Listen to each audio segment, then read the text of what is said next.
என் அன்பான பிள்ளைகளே, உங்கள் வாழ்வில் போராட்டங்களும் துன்பங்களும் எதிர்பாராத தடைகளும் வந்து உங்களை சோர்வடையச் செய்கிறதா? உங்கள் ஜெபங்களுக்கு பதில் கிடைக்கவில்லையே என்று மனம் தளர்கிறீர்களா? சில சமயங்களில் இருண்ட மேகங்கள் உங்கள் விசுவாசத்தை மறைக்கலாம். காத்திருப்பு நீண்டதாக தோன்றலாம். ஆனால் ஒருபோதும் சோர்ந்து போகாமல் ஜெபம் பண்ணுங்கள். ஜெபம் என்பது ஒரு பலவீனம் அல்ல, அது உமது மிகப்பெரிய பலம். உமது இருதயத்தின் ஆழத்திலிருந்து வரும் ஒவ்வொரு வார்த்தையும் ஒவ்வொரு பெருமூச்சும் என்னால் கேட்கப்படுகிறது. உமது ஜெபங்கள் ஒருபோதும் வீண் போவதில்லை. சரியான நேரத்தில் நான் அதற்கு பதிலளிப்பேன். என் ஞானம் உமது விருப்பங்களை விட பெரியது. என் அன்பு உமது கற்பனைக்கும் அப்பாற்பட்டது. தொடர்ந்து கதவை தட்டுங்கள், அது திறக்கப்படும். தொடர்ந்து தேடுங்கள், நீங்கள் கண்டடைவீர்கள்.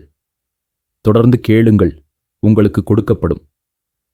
உமது பலவீனத்திலும் உமது நம்பிக்கையின்மையிலும் கூட என் ஆவி உங்களுக்குள் கிரியை செய்யும். நான் உமக்காக பரிந்து பேசுவேன். ஆகவே விசுவாசத்தோடு நிலைத்திருங்கள், பொறுமையாயிருங்கள்.